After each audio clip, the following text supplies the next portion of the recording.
Тебі, владико, чоловіколюбче, от сна, в оставу прибігай, і на діла твої подвизаюсь я милосердием Твоим.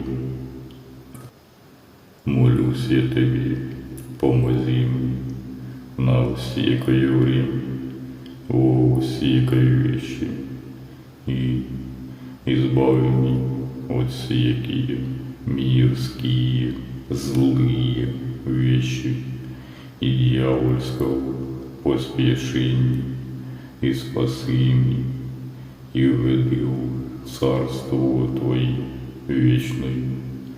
Ты его, если мой, сотворитель, и всякого блага промысленно, и податель, о Тебе же, Сын, о уповании моем, и Тебе славу воссылаю ныне и присно, и во веки веков. Аминь.